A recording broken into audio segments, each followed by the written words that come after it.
নীল জাদুটোনা ধ্বংস করার আমল। পৃথিবীতে অনেক প্রকার জাদুটোনা রয়েছে। যে জাদুটোনার কবলে যারা পড়েছে তারাই একমাত্র জানে যে জাদুটোনা কতটা ভয়ানক, কতটা কঠিন, কতটা খারাপ একটা জিনিস। এই যে জাদুটোনা মানুষ মানুষকে করে থাকে, এর দ্বারা আপনার শারীরিক ক্ষতি হয়, মানসিক ক্ষতি হয়। আপনি মানুষ থেকে মানে মানুষ বলে যে আপনি সমাজে গণ্য হবেন এইরকম পরিস্থিতিও থাকে না। এই নীল জাদু, কালো জাদু এতটা ভয়ঙ্কর, এতটাই শক্তিশালী যে একটা মানুষকে নিমিষেই ধ্বংস করে দিতে পারে এবং তিলে তিলে মানুষকে নিঃশেষ করে দেয়। দেশ ও প্রবাস থেকে কালো জাদু তন্ত্রমন্ত্র এসকে চ্যানেলটি এই মুহূর্তে যারা দেখছেন সকলকে জানাই আন্তরিক প্রীতি ও শুভেচ্ছা। দেশ ও দেশের বাইরে থেকে কালো জাদু তন্ত্রমন্ত্র এসকে চ্যানেলটি এই মুহূর্তে যারা দেখছেন সকলকে জানাই আন্তরিক ধন্যবাদ। তো দেশ ও দেশের বাইরে থেকে তন্ত্রমন্ত্র কালো জাদু তন্ত্রমন্ত্র এসকে চ্যানেলটি যারা দেখছেন, যদি চ্যানেলে নতুন হয়ে থাকেন চ্যানেলটা সাবস্ক্রাইব করবেন, পাশে থাকা বেল আইকনটি বাজিয়ে দিবেন যাতে নিত্য নতুন ভিডিও সবার আগে সবার প্রথম পেতে পারেন। আজকে যে বিষয়টা নিয়ে আপনাদের সামনে কথা বলবো এটা হচ্ছে নীল জাদুটোনা ধ্বংস করার একটি তকবির। অনেকেই আমাকে বলেছিলেন, গুরুজি এমন একটা ভিডিও দিবেন যাতে আমরা যারা জাদুতে আক্রান্ত হয়েছি তারা যেন জাদুর ট্রিটমেন্ট করতে পারি, জাদুর চিকিৎসা করতে পারি এবং জাদু থেকে নিজেকে সেফ রাখতে পারি এবং জাদুর ক্রিয়াগুলো যেন ধ্বংস করতে পারি। তো আপনাদের মাঝে আজকে যে বিষয়টা নিয়ে আমি কথা বলবো, একটি আমল নিয়ে কথা বলবো। যে কোনো ব্যক্তি এই আমলটা করতে পারবেন, যে কোনো ব্যক্তি এই আমলটা করতে পারবেন, প্রতিটা মানুষ এই আমলটা করতে পারবেন। কিভাবে করতে হবে, কি নিয়মে করতে হবে, সম্পূর্ণ বিস্তারিত থাকছে ভিডিওতে। মানুষ মানুষের জন্য কতটা ভয়ঙ্কর, কতটা বিপজ্জনক, কালো জাদু মানুষকে কতটা ক্ষতি করে, কতটা বিপদগামী করে, একটা মানুষের ব্যবসা নষ্ট করে দিচ্ছে।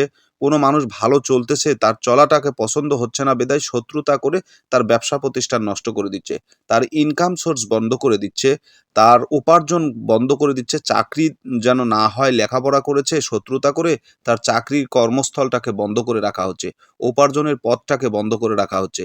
ভালো চলতেছে, তার সর্বনাশ করার জন্য, ক্ষতি করার জন্য তার উপরে কালো জাদু করা হচ্ছে, নীল জাদু করা হচ্ছে। এই যে জাদু ক্রিয়া, এই জাদুটা অনেকভাবেই চালান করা হয়। কিছু জাদু মানুষ রচিত, কিছু জাদু জিন রচিত। তো জাদু দুই প্রকারে মানুষের উপরে প্রয়োগ করা হয়। একটা হচ্ছে জিন রচিত আর একটা হচ্ছে সরাসরি মানুষ রচিত জাদু। তো আজকে আপনাদের সামনে আমি কথা বলবো নীল জাদু সম্পর্কে।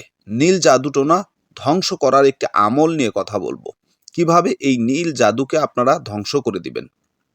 নীল জাদু আসলে কি? নীল জাদু এই জাদু যে জিনিসটা মানুষকে চালানের মাধ্যমে খাওয়ানো হয়। নীল জাদু ওই জিনিস যেটা মানুষকে চালানের মাধ্যমে মানুষের শরীরে কোনো ধরনের বান প্রয়োগ করা হয়, কোনো কালো শক্তিকে আপনার উপরে প্রয়োগ করে আপনার ক্ষতি সাধন করা হয়, আপনার ক্ষতি করার জন্য এই সমস্ত কাজ করে থাকে।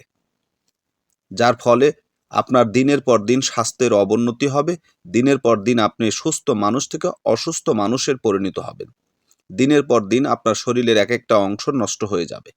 এই জাদুর ক্রিয়াগুলো যতটা ভয়ানক হয়ে থাকে ততটাই মারাত্মক হয়ে থাকে।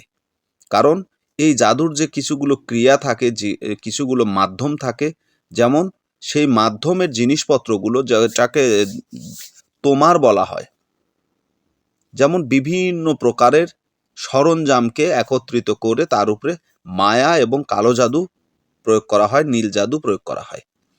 আর এই প্রয়োগ করার ফলে ওই জিনিসগুলো যখন কোনো গাছের ভিতর রাখা হয়, কলা গাছের ভিতর রাখা হয়, তারপর আপনার ডাবের ভিতর রাখা হয়, মাছের গলায় বেঁধে নদীতে ফেলে দেওয়া হয়, ব্যাঙের পেটের ভিতর দিয়ে ব্যাঙকে সমুদ্রে বা নদীতে নিক্ষেপ করা হয়, পুষ্করিণীতে ফেলে দেওয়া হয়, অনেক ব্যাঙের পেটের ভিতর দিয়ে ব্যাঙের মুখ সেলাই করে দেওয়া হয়, বিভিন্ন জীব জানোয়ারের উপরেও জাদুটোনা করা হয়। এর ফলে এর ফলে আপনি দিনের পর দিন আপনার স্বাস্থ্যের ক্ষতি হচ্ছে, আপনার মানসিক ভারসাম্য হারিয়ে যাচ্ছে, দিনের পর দিন আপনার একটার পর একটা ক্ষতি হয়ে যাচ্ছে। তো এই যে ক্ষতি হচ্ছে, আপনি বুঝতে পারছেন যে আপনার একটার পর একটা অসুখ, একটার পর একটা সমস্যা লেগে আছে। আপনি বহু ডাক্তারের কাছে যাচ্ছেন, ডাক্তারি চিকিৎসা নিতে নিতে আপনি লক্ষ লক্ষ টাকা নষ্ট করে ফেলেছেন। কোনো ডাক্তার আপনার রোগ ধরতে পারতেছে না, শুধু আপনাকে বলতেছে আপনার অসুখ হয়েছে বা আপনি অসুস্থ, এই সমস্যা ও সমস্যা। আপনি রক্ত পরীক্ষা করতেছেন, প্রস্রাব পরীক্ষা করতেছেন, পায়খানা পরীক্ষা করতেছেন, শরীরের বিভিন্ন অংশে আপনি পরীক্ষার পর পরীক্ষা করতেছেন, কিন্তু কোনো প্রকার ফায়দা হচ্ছে না। তো আপনি কি বুঝবেন? আপনি রাত্রে ঘুমালে ভয়ানক কিছু স্বপ্ন দেখেন। দেখা যাচ্ছে যে স্বপ্নে আপনাকে কেউ তাড়া করছে, আপনাকে মারতে আসতেছে। বিপদের মুখে পড়তেছেন। বারবার আপনি সমস্যার মুখে পড়তেছেন। সাপ এসে আপনাকে দংশন করতেছে। অচেনা মানুষ এসে আপনাকে আঘাত করতেছে।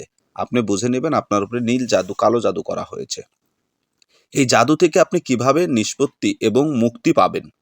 আসুন, আপনাদেরকে যত প্রকার জাদু আছে সমস্ত প্রকার জাদু থেকে, নীল জাদু থেকে মুক্তির একটি আমল আপনাদেরকে বলে দেব। এই আমলের মাধ্যমে আপনার শরীরের সমস্ত জাদু ক্রিয়া, জাদুর বস্তু আপনি নিজে ধ্বংস করতে পারবেন ইনশাআল্লাহ। কি করতে হবে? আসুন আপনাদের সামনে আমি নিয়মটা প্রকাশ করি। এই আমলটা করতে হবে। নীল জাদুটোনা ধ্বংস করার জন্য যদি কোনো ব্যক্তি জাদুগ্রস্ত হয়ে পড়ে, কোনো আমল দ্বারা ভালো না হয়, তাহলে এই আমল করতে হবে। ইনশাআল্লাহ আল্লাহ তাআলা সে ব্যক্তিকে ভালো হয়ে যাওয়ার মতো এই আমলটি অত্যন্ত অধিক পাওয়ারফুল এবং পরীক্ষিত একটি আমল। ঠিক আছে? এই আমলটা আপনারা কিভাবে করবেন? আমলটি এই প্রথমে রোগীর মাথার চুল থেকে পায়ের নখ পর্যন্ত, বৃদ্ধা আঙ্গুলি পর্যন্ত সুতা মাপ দিয়ে নেবেন। নীল, রয়েল, লাল সুতো 11টা সুতা নেবেন। মাথার চান্দি থেকে, চুলের গোড়া থেকে আপনি বৃদ্ধাঙ্গুলি পর্যন্ত 11টা সুতা নেবেন। ঠিক আছে? 11টা নীল, লাল, রয়েল সুতা নেবেন। ঠিক আছে? নেওয়ার পরে সুতাগুলো কি করবেন? প্রথমে আপনি সূরা ফালাক একদমে পড়বেন। সূরা ফালাক অবশ্যই পড়তে পারবেন। সূরা ফালাক অনেকেই জানে, এগুলো সূরা আসলে কোনো হুজুরের কাছ থেকে শুনে মুখস্থ করতে হয় না। ঠিক আছে? কুল আউযু বিরাব্বিল ফালাক, এই সূরাটা। ঠিক আছে? এই সূরাটা পড়বেন বিসমিল্লাহ সহ। আউযু বিল্লাহি মিনাশ শাইতানির রাজিম, বিসমিল্লাহির রহমানির রহিম, কুল আউযু বিরাব্বিল ফালাক, এই সূরাটা আপনারা পড়বেন। ঠিক আছে? কতবার পড়বেন? একদমে একবার পড়বেন। এরকমভাবে 11 বার পড়বেন, সুতোর উপরে একটা গিঁট দিবেন।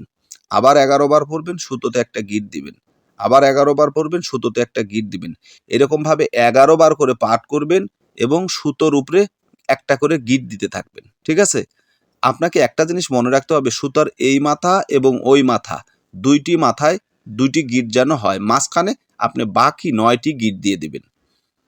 সুতোর এই মাথায় প্রথমে গিঁট দিবেন, লাস্টের মাথায় পরে গিঁট দিবেন। ঠিক আছে? 11 নাম্বার গিঁটটা সুতোর অপর পৃষ্ঠে দিবেন।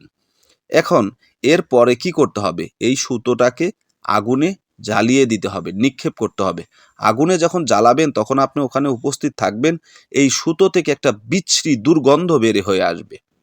যতদিন পর্যন্ত এই সুতো থেকে, যখনই আপনি সুতা পুরা দিবেন, যখনই সুতো থেকে দুর্গন্ধ বের হবে, মনে করতে হবে আপনার জাদু ক্রিয়া নষ্ট হয়ে যাচ্ছে আর জাদুর বস্তুগুলো আপনার শরীরে এখনো উপস্থিত আছে।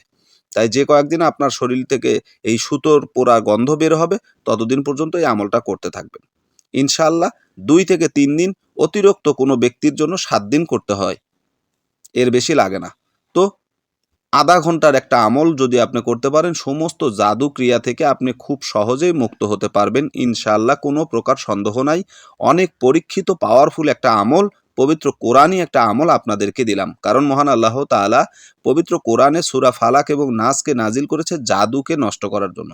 তো আশা করি বুঝতে পেরেছেন। ভালো থাকুন, সুস্থ থাকুন। আল্লাহ হাফেজ।